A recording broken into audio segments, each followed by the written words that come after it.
গত 2-3 দিন ধরে টেলিগ্রামে তোমাদের অনেকের কাছ থেকেই একটি ভিডিও এবং কিছু কমেন্ট পেয়েছি। স্যার, এই ভিডিও নিয়ে আপনি কিছু বলুন। সত্যি কথা বলতে আমি তো বিচারক নই, আমার কোনো কিছু বলার স্পর্ধা নেই। তবে আমি মানুষ, আমার মধ্যেও কিছু অভিমান জমে, কিছু দুঃখ জমে, কিছু প্রতিবাদের ভাষা আমার মধ্যেও বেড়ে ওঠে, লালিত হয়। সব কিছু তোমাদের সামনে আজ তুলে ধরব। শুধু একটা ঘটনা নয়, একাধিক ঘটনা নিয়ে আমার অভিমান, আমার প্রতিবাদ, আমার জবাব আজকের এই ভিডিওতে তোমাদের দেব। এটা লাইক, শেয়ার, সাবস্ক্রাইব করার মতো কোনো ভিডিও নয়।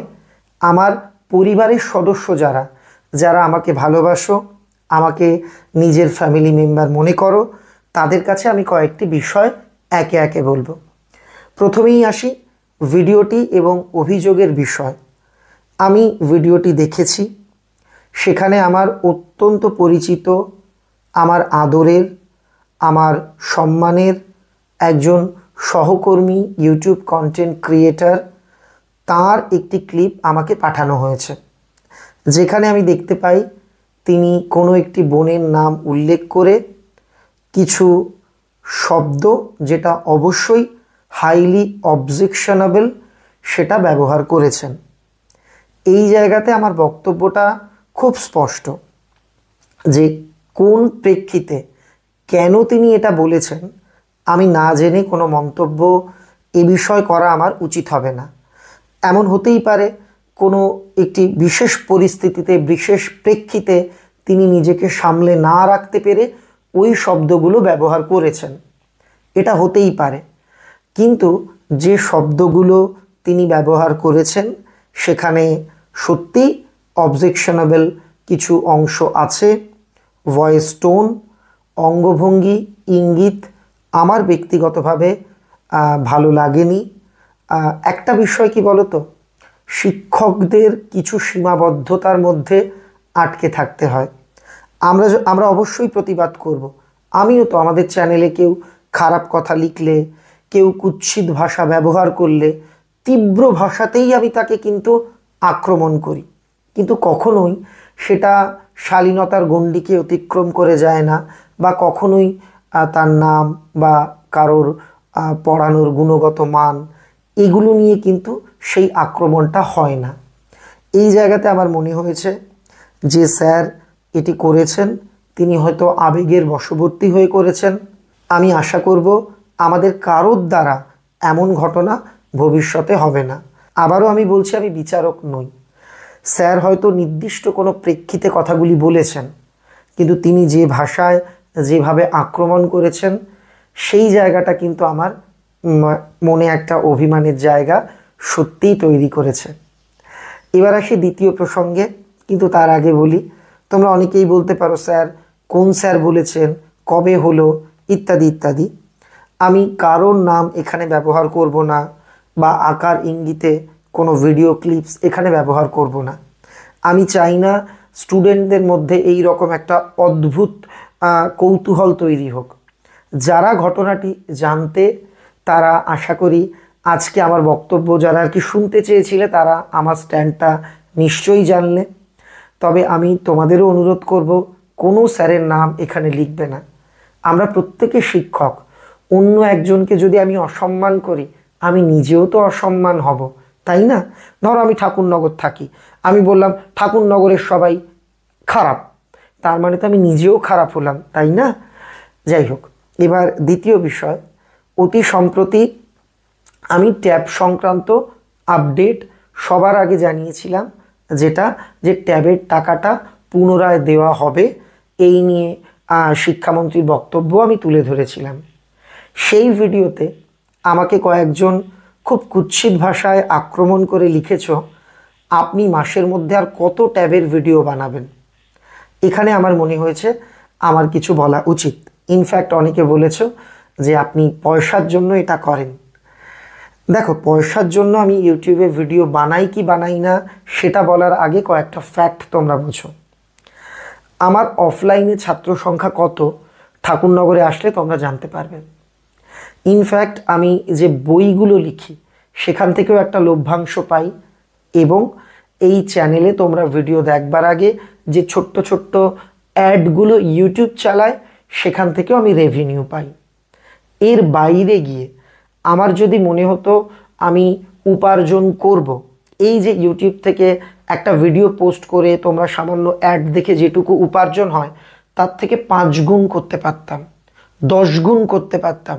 কিভাবে? বিভিন্ন অনলাইন প্ল্যাটফর্ম যেখানে টাকা দিয়ে সাবস্ক্রিপশন কিনে ছাত্রদের পড়তে হয়, সেই রকম একাধিক সংস্থা থেকে আমাকে ডাকা হয়েছিল। আমি কোনোদিনও যাইনি। আমি কোনোদিনও আমার ইউটিউব ফেসবুকে জয়েন বাটন, যেখানে ছাত্ররা 150-200 টাকা দিয়ে সাবস্ক্রিপশন নিয়ে থাকবে, চালু করিনি। আমি কোনোদিনও অনলাইন ক্লাস চালু করিনি। কেন? আমি যদি অনলাইন ক্লাস চালু করি, বাংলার অনেক গরিব শিক্ষক আছেন, গৃহশিক্ষক, যারা গৃহশিক্ষকতা করে সম্মানের সঙ্গে নিজের জীবন অতিবাহিত করছেন, তাদের কাছ থেকে ছাত্ররা আমার কাছে চলে আসবে, আমার উপার্জন বাড়বে, কিন্তু তাদের উপার্জনটা কমবে। আমি কোনোদিনও এই চ্যানেল থেকে, আমাদের পরিবার, আমাদের চ্যানেল তো অনেক বড়, একটা কোনো প্রোডাক্টের, কোনো অ্যাপের, কোনো গেম, কোনো অ্যাপের প্রমোশন আমি করিনি। ইনফ্যাক্ট আমি কোনো কিছুর প্রমোশন করিনি। এরপরেও যদি কেউ বলো আমি অর্থলোভী, সেক্ষেত্রে সত্যি আমার বলার কিছু নেই। আর প্রশ্ন, আমি কেন ট্যাবের ভিডিওটা দিলাম 3-4 বার? যখন যেটা আপডেট থাকবে সেটা তো আমাকে জানাতে হবে। তুমি যদি বলো আচ্ছা খেলার খবর কেন 3-4 বার দিচ্ছে, টেস্ট হলো, সেমিফাইনাল হলো, ফাইনাল হলো, ফাইনালে হাড্ডাহাড্ডি লড়াই চলছে, কে জিতলো, জেতার পরে কি হলো, এগুলো একটা ধারাবাহিক প্রক্রিয়া, এগুলো তো জানাতেই হবে। তাছাড়া স্টুডেন্টরা যখন আমার কাছে কোনো প্রশ্ন করে, তাদের মনে যখন ধোঁয়াশা তৈরি হয়, আমাকে তো সে বিষয় জানাতেই হবে। তো দেখো, প্রথমে বলা হলো ট্যাবের টাকা অমুক ডেটে দেওয়া হবে, স্টুডেন্টদের জানালাম। হঠাৎ বোর্ড প্রত্যাহার করলো, সেটা জানালাম। এটা জানানোর পর টিভিতে দেখবার পর ছাত্রছাত্রীরা সবাই মুষড়ে পড়লো, ইস আমরা ট্যাবের টাকা পাবো না। অনেকে বিভিন্ন রেগে গিয়ে কিছু বাজে বাজে কমেন্টও লিখলে। সেই জায়গাতে আমি আশ্বস্ত করতে অরিজিনাল খবরটা জানালাম, ট্যাবের টাকা দেওয়া হবে। তার জন্য আমাকে কিন্তু কুৎসিত ভাষাতে আক্রান্ত হতে হয়েছে। সত্যি কথা বলতে গেলে আমি আক্রান্ত হতে রাজি আছি।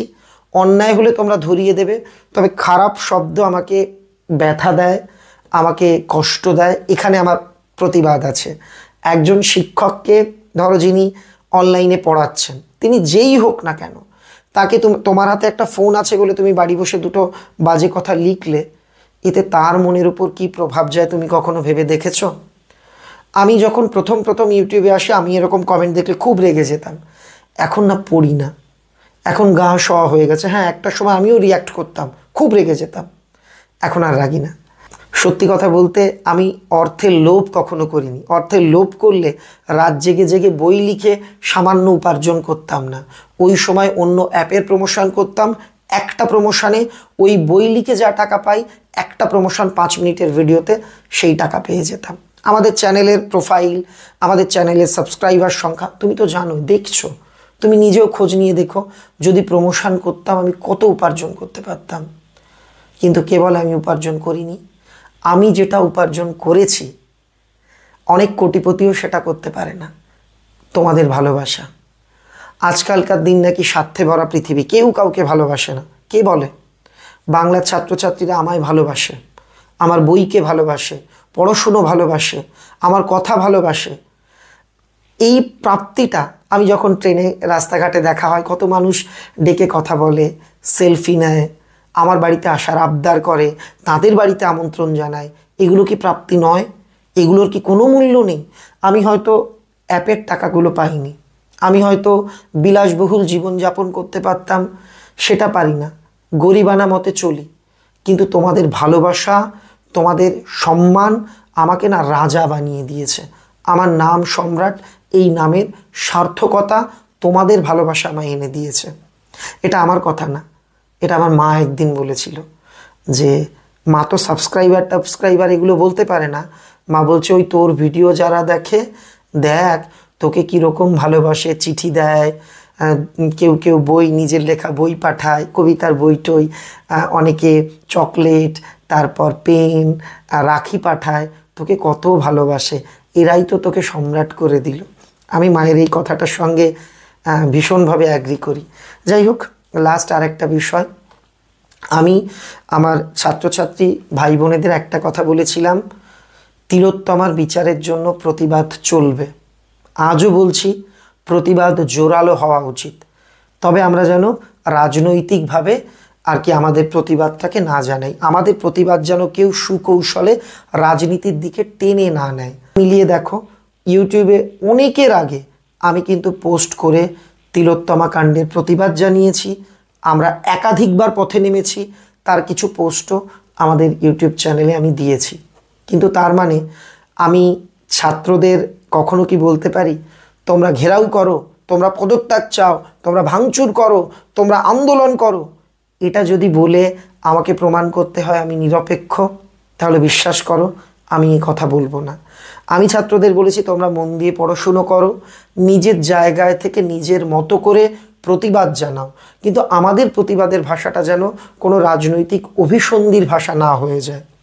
এর জন্য আমাকে খুব কুৎসিত কিছু শব্দ, চটিচাটা, দালাল, এগুলো লেখা হয়েছে। তো আমি যদি আজ বলি চলো সবাই মিলে ঘেরাও করো, সবাই মিলে আন্দোলন করো, সবাই মিলে পদত্যাগ দাবি করো, তাহলে কি আমি বড় প্রতিবাদী হয়ে যেতাম?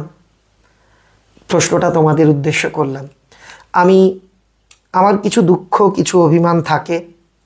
আজকে অনেকক্ষণ ধরে ভাবছিলাম যে অনেক দিন কিছু বলি না, অনেক দিন কথা শেয়ার করি না, আজ তাই কথাগুলো বললাম।